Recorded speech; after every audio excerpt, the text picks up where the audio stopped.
Todo este laboratorio de teoría. O sea, pero si se va a alejar el laboratorio. ¿Hace cuenta? Tiene medio uniforme. Tiene el uniforme. El pantalón. Isabela, El pantalón no es puedes un cambiar uniforme. de puesto. Sí. Puedes hacerte al lado del Fandiño. El primer nombre.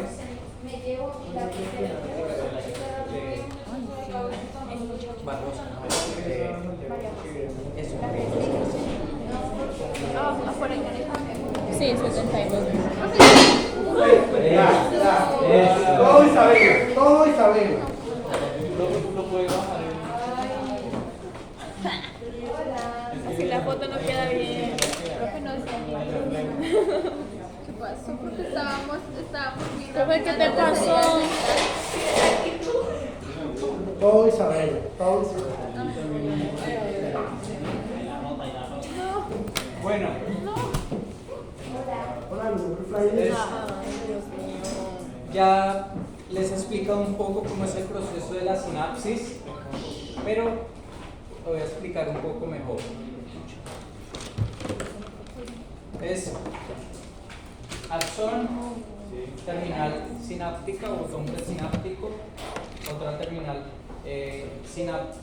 terminal axónica y axón. Entonces, comunicación entre dos neuronas. Vesículas, y se liberan las vesículas al espacio sináptico con sus neurotransmisores. Sus neurotransmisores llegan a unas... ¿se me olvidó el nombre? No, llegan a... se los digo ahorita.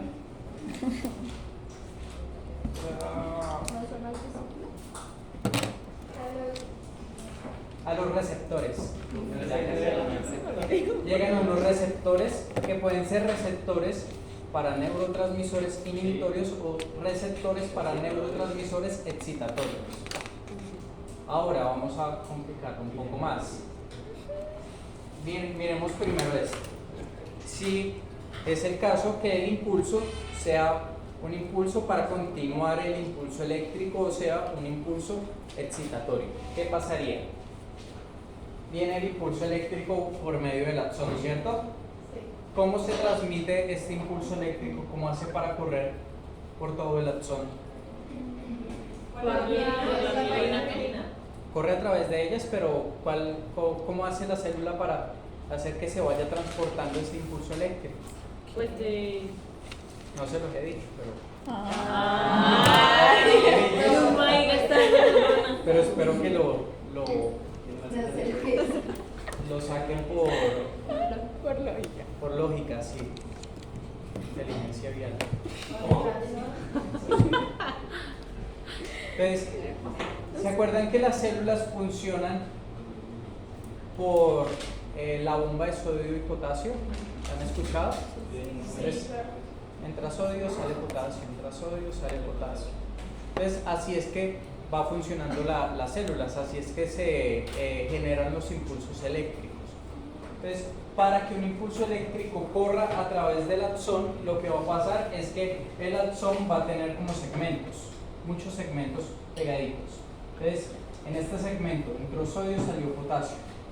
Se excitó el segmento que sigue. En ese segmento entró sodio y salió potasio. Entonces, ahora sí me toca así. Entonces, el impulso eléctrico no es que viaje de una vez así directo. El impulso eléctrico va así, va saltando. Entra sodio, sale potasio, entra sodio, sale potasio, entra sodio, sale potasio. Y así va viajando el impulso eléctrico. Solo que pasa de una manera muy rápida. Pasa en milisegundos. Como pasa tan rápido, pues es como si pasara derecho. Entonces, cuando ese impulso eléctrico llega a la terminal axónica, lo que va a hacer es que el impulso eléctrico va a estimular a la entrada de calcio en el botón presináptico. Entonces, el impulso eléctrico va a estimular la entrada de calcio al botón presináptico. esa entrada de calcio, esa afluencia de calcio, lo que va a hacer es estimular a que se liberen las vesículas. Pero cuando el impulso eléctrico llega al axón, decías, no, a los botones Presinápticos, va a estimular a la entrada de calcio. El calcio lo que va a hacer es que estimula la liberación de vesículas al espacio sináptico.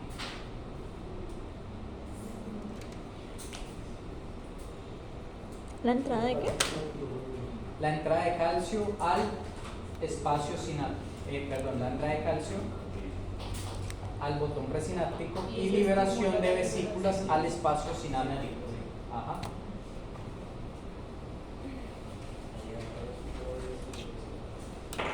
Entonces, esos neurotransmisores yo les había dicho que podían ser inhibitorios o excitatorios. En el caso de que sean neurotransmisores excitatorios, son muchos, igual que los inhibitorios, pero les voy a nombrar solo algunos de los principales, que son el glutamato como neurotransmisor excitatorio y el GABA como neurotransmisor inhibitorio. GABA. Es el principal neurotransmisor excitatorio es el glutamato y el principal neurotransmisor inhibitorio es el GABA.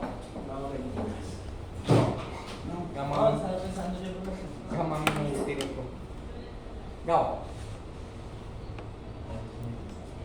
Entonces, acá en el espacio sináptico están los neurotransmisores, sustancias químicas, que en el caso que sea glutamato, o sea un neurotransmisor excitatorio, va a llegar a este botón presináptico y va a actuar sobre unos receptores especiales, que son los receptores NMDA.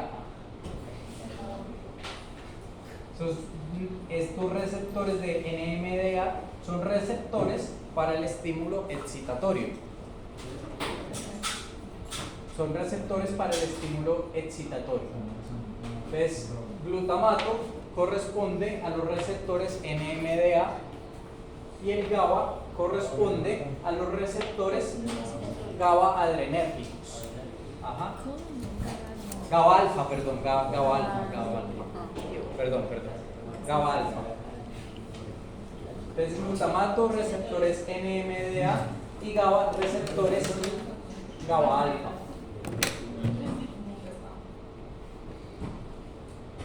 Entonces, en el caso de que se lleguen a estimular los receptores de MNDA, lo que va a pasar en el botón presináptico de la neurona que sigue es que va a estimular la entrada de sodio y la entrada de calcio. O sea, cuando hablamos de la entrada de calcio al espacio sináptico, ¿ese era de los inhibidores? Entonces, siempre la célula va a funcionar con sodio, potasio y a veces con calcio. Entonces, cuando el impulso eléctrico llega a este botón presináptico, en el cual se va a liberar vesículas, para que se liberen tiene que haber una entrada de calcio. Acá, para que se estimule también este botón presináptico y continúe el impulso eléctrico, también tiene que haber una entrada de calcio. O sea, el calcio estimula. Entonces, si hay demasiado calcio, pues es un estímulo. Mejor les escribo. Para crear una entrada de calcio, ¿qué tiene que hacer? Voy. Usted dijo que para que ya, acá. los botones Presinápticos. presinápticos. Ajá, tienen que estimularse los receptores NMDA. Ok. Entonces, si hay demasiado calcio, lo que va a pasar es una hiperexcitabilidad. O sea, hay una excitación exagerada.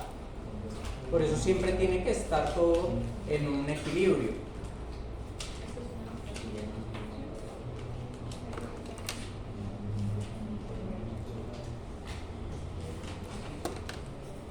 Y en el excitatorio entra el sodio al otro. Sodio y calcio. Entonces sodio sale. Entonces esa entrada de sodio y de calcio acá en este epsón que continúa, lo que va a hacer es generar el impulso eléctrico. O sea, hacer que este impulso eléctrico Como que continúe a través del axón. Ese impulso eléctrico también a veces lo vamos a llamar como PA o potencial de acción. Sí, al impulso eléctrico también se le va a llamar potencial de acción. Entonces, otra vez, impulso eléctrico estimuló la entrada de calcio. El calcio hizo que se liberaran las vesículas al espacio sináptico. Esas vesículas tienen neurotransmisores excitatorios o inhibitorios. Si tienen neurotransmisores excitatorios como el glutamato, va a actuar sobre receptores NMDA, y esos receptores, al ser estimulados, van a permitir la entrada de sodio y de calcio y continúa el impulso eléctrico. Si es un impulso inhibitorio, entonces pasa lo mismo. Impulso eléctrico, entrada de calcio, liberación de vesículas al espacio sináptico. En este caso no es el glutamato, sino el GABA el que actúa en receptores GABA alfa, y lo que va a hacer es que entra sodio, entra calcio, pero también entra cloro. El cloro lo que va a hacer es que hace que pare el impulso eléctrico. Entonces no se continúa, se inhibe. Y ya.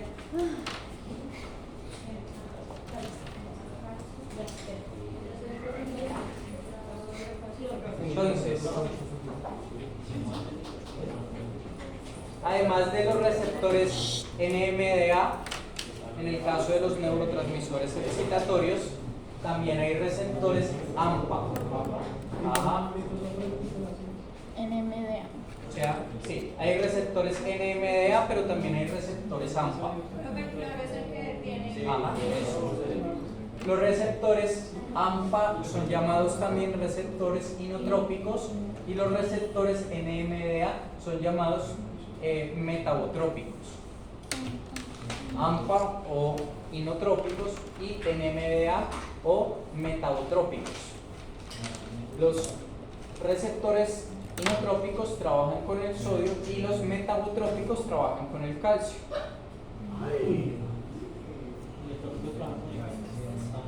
Sodio y con el calcio. Entonces, receptores NMDA y receptores AMPA, inotrópicos y metabotrópicos, actúan con el sodio y actúan con el calcio. Y en el caso de los receptores inhibitorios, van a haber receptores GABA alfa y GABA beta.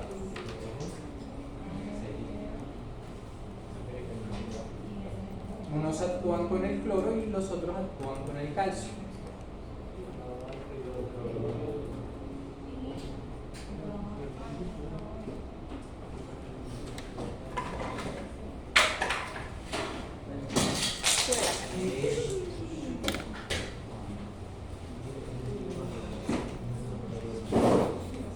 Hacer la grabación, hágame el favor que me quedo.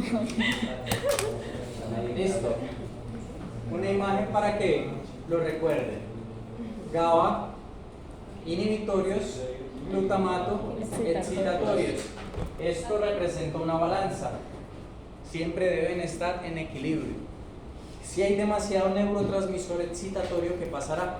Una hiperexcitabilidad. ¿Y qué puede generar esto? ¿Cómo se ve reflejado? Convulsiones y Eso. Ajá. Si no hay neurotransmisor inhibitorio, ¿qué pasará? Tampoco va a haber nada que pare el impulso, entonces también se va a ver reflejado como convulsiones. Por ejemplo, hay tóxicos o venenos que trabajan estimulando la producción de glutamato, o hay venenos que trabajan inhibiendo la producción de GABA.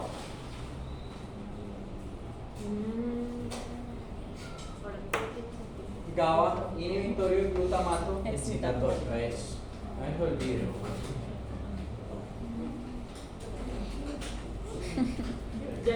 Esta es la representación de lo que les explicaba ahorita.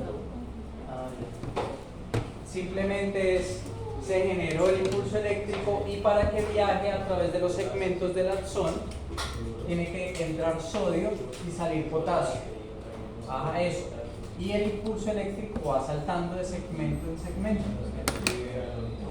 Si tiene vainas de mielina, pues va a saltar muchísimo más rápido.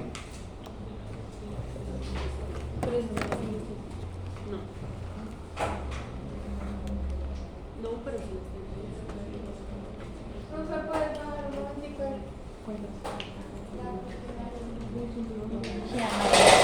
Qué amable eres.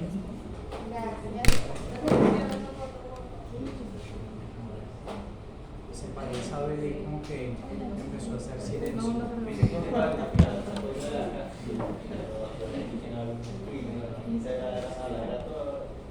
Estos, eso es un potencial de acción. O sea, para que una célula se estimule y genere un impulso eléctrico o potencial de acción, tiene que haber unas cargas implicadas. La célula en el interior siempre va a tener una carga negativa. Esa carga negativa va a estar más o menos entre menos 70 a menos 80. ¿En qué va a estar determinado esa actividad eléctrica? Va a estar determinada en milivoltios. Muchachos, allá atrás. Ustedes, por favor. Entonces, la actividad eléctrica dentro de la célula siempre va a ser negativa. Siempre es negativa. Y lo normal es que esté entre menos 70 y menos 80. Más o menos menos 74 milivoltios. Para que esa célula provoque un potencial de acción o un impulso eléctrico, tienen que haber unos estímulos. Puede ser un estímulo que lo lleve directamente hasta menos 50 o pueden ser varios estímulos que lo vaya estimulando hasta que llegue a menos 50. Cuando las cargas dentro de la célula cambian a menos 50, alcanzan hasta menos 50, sigue siendo negativa, pero subió hasta menos 50, ahí es donde se genera un potencial de acción. Ahí es cuando la célula manda el impulso eléctrico, y luego baja otra vez su carga hasta lo normal. Ajá. ¿Debe estar entre 80 y 70? Más específicamente menos 74 milivoltios. Si la célula no alcanza esa carga negativa de menos 50, no se genera un potencial de acción. Tiene que alcanzar esa carga negativa de menos 50 para que se genere el potencial de acción. ¿Sí? O sea,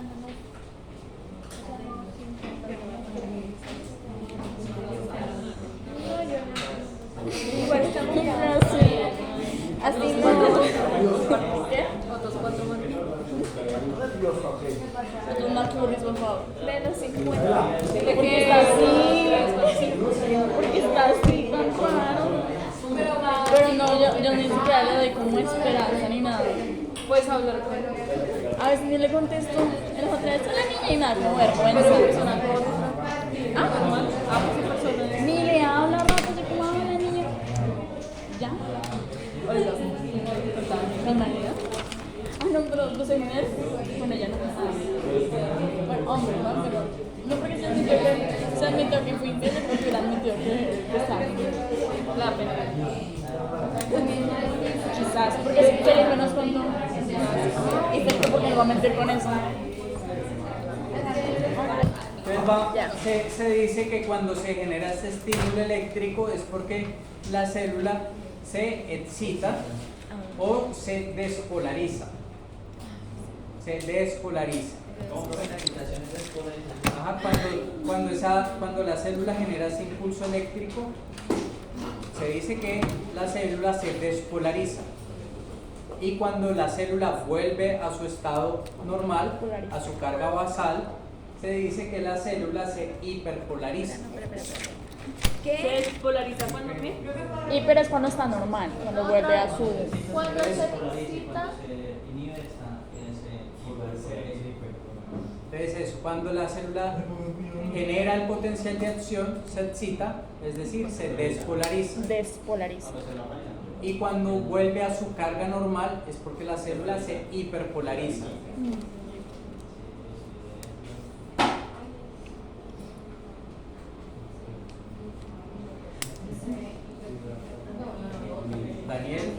Daniel, hágase allá atrás, por favor. Allá atrás, o en otro lado, pero Ay, no. llegaron a hacerle la conversa. Sí. vuelve a qué? A su estado natural. Hiperpolarización. ¿Cuál era el rango que de potencial de acción? 74. No, de menos de 50. O sea, cuando manda el Recuerden bien, si no llega a menos 50, sino que llega a menos 40, menos 45, no se genera el potencial de acción. No se genera potencial de acción. Entonces, estos son algunos de los puntos importantes del sistema nervioso.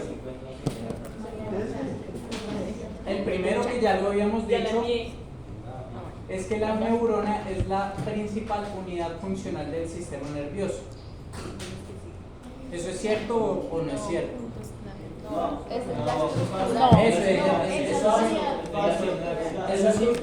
Eso es información un poco desactualizada ya. Si ustedes miran un libro de neurología, va a decir que la unidad funcional es la sinapsis y la unidad estructural es la neurona. El sistema nervioso del mamífero se divide en dos partes, que ya las vimos: sistema nervioso central y sistema nervioso periférico. Esos a su vez se pueden dividir en 6 partes, que en la diapositiva que sigue están divididos. El sistema nervioso central está protegido por meninges, que son unas membranas que la recubren. Las meninges son la dura madre, la aracnoides y la pia madre. En ese orden.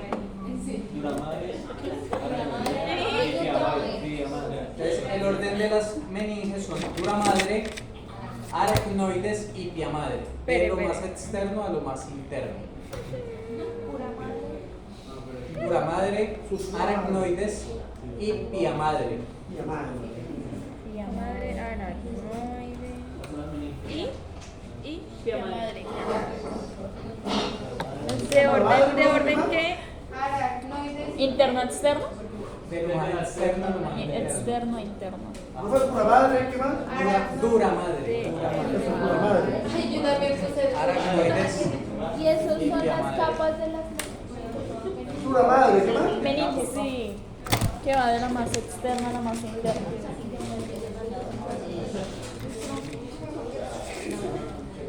¿Qué? Está estricto. Yo lo copio, yo vi.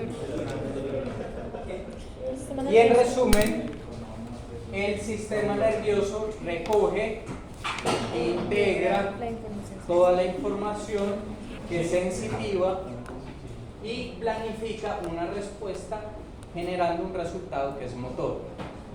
Siente y depende de esas sensaciones, manda un estímulo que va a ser una respuesta motora. Toda la información que Ahí está, el sistema nervioso recoge e integra la información sensitiva.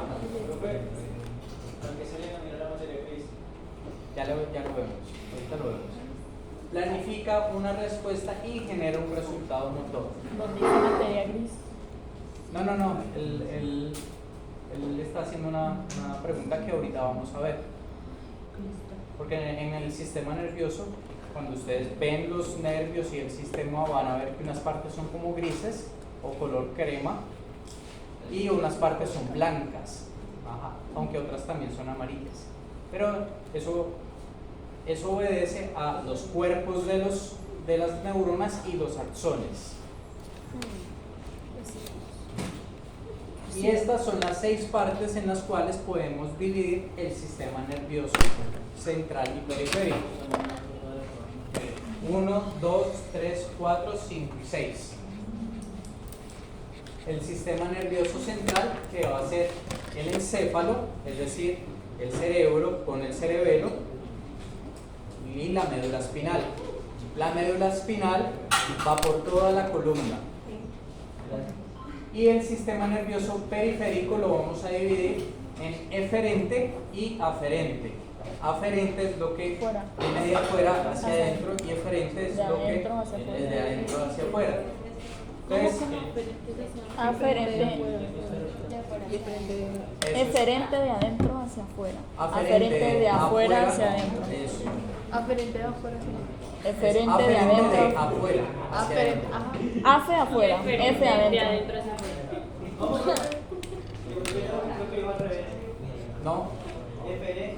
Eferente genera el estímulo hacia afuera y aferente de afuera hacia adentro. Entonces, cuando un estímulo viene de afuera hacia adentro es porque es un estímulo que se siente, que es sensitivo. Y cuando un estímulo, una respuesta es de adentro hacia afuera es porque es una respuesta motora. Entonces, aferente es sensitivo y eferente es motor. Aferente sensitivo y eferente motor. Y entre esas divisiones de aferente y eferente van a estar divididos entre somático y visceral. Somático corresponde al esqueleto, a las partes apendiculares, y visceral pues ya a los órganos. Entonces, un ejemplo del sistema nervioso periférico en lo somático es los miembros torácicos y pélvicos. Y un ejemplo del sistema nervioso periférico visceral es el corazón, los pulmones, y todo lo que tenga que ver con músculos lisos hay en el útero, por ejemplo, y glándulas exocrinas. Y aferente, que es la parte sensorial, un ejemplo de lo somático, pues, ¿qué será? Si hablamos de miembros pélvicos y torácicos. La piel. La piel siente un quemón, por ejemplo, y le dice al miembro torácico que se recoja.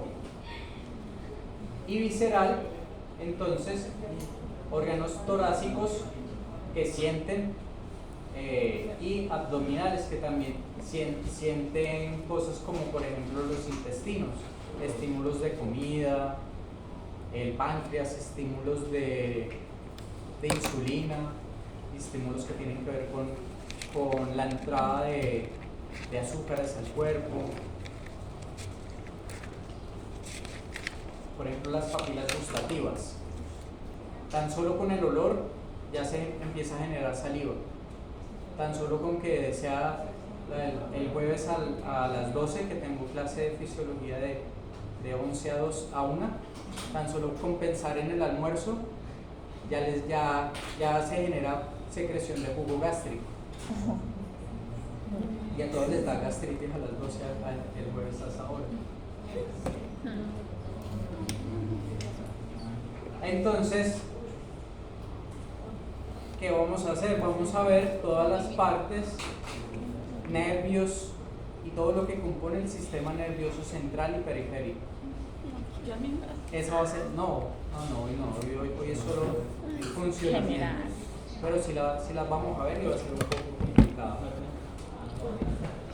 Ya también está gratis. Todas están. No, esa no. Entonces, ¿Esa no? ese es el encéfalo. El encéfalo, ¿Cómo así? ustedes lo ven, va a estar compuesto por el cerebro, por el cerebelo y por una médula espinal. Cerebro, cerebelo y médula espinal. El cerebro va a estar dividido en regiones. Es decir, no es lo mismo esta parte, no hace lo mismo esta parte que lo que hace esta parte. Entonces, para poder dar esas divisiones, esas regiones cerebrales, pues van a estar dadas de acuerdo al hueso del cráneo donde está ubicado. Ahí están los huesos del cráneo. Entonces, si la parte del cerebro, por ejemplo, que está acá atrás, está en íntima relación con este hueso, ¿qué región será esa? ¿Qué lobo será ese? Eso, entonces, está el hueso nasal, maxilar, ¿no? Cigomático, temporal, este es el palatino visto desde la vista lateral, este es el hueso frontal, hueso parietal, visto desde una vista cranioventral. Hueso, ¿no? Incisivo. Hueso incisivo. Maxilar. Hueso maxilar. Este verdecito que es Para lagrimal, el hueso lagrimal. Cigomático. Este. Temporal. Frontal y parietal. Y visto desde abajo, incisivo, maxilar, palatino. Acá se alcanza a ver unas alitas del Profe, ahí entre del lo frontal. azul y lo que color es el café, ahí no estaría Gómez. No, el aparato Bomer es este. Eso. Ajá, dentro del palatino. Sí, que separa Las paredes. los cornetes. Ajá, ese es muy bien. Este es el hueso pterigoides. Y el vaso esfenoides. Pero eso no es importante para las regiones los lobos del cerebro. Estos son los lobos del cerebro. Olfatorio, lobo. Bueno, lóbulos. El lóbulo olfatorio, que es donde se produce el olfato. Lóbulo, ¿cuál será este? Frontal. Frontal. Este. Parietal. Este. No. temporal. Temporal, está acá a los lados. Occipital. Occipital. ¿Y esto qué es? El cerebelo. ¿Y esto? Ajá, la médula espinal, pero cuando está acá iniciando hasta ahora, saliendo del cerebro, va a ser llamada médula oblonga. Oblonga. Médula oblonga. Ajá, eso. Es esta parte inicial. Médula oblonga. Médula oblonga. Entonces, lóbulo olfatorio, frontal, parietal, temporal, occipital y la médula oblonga del cerebro.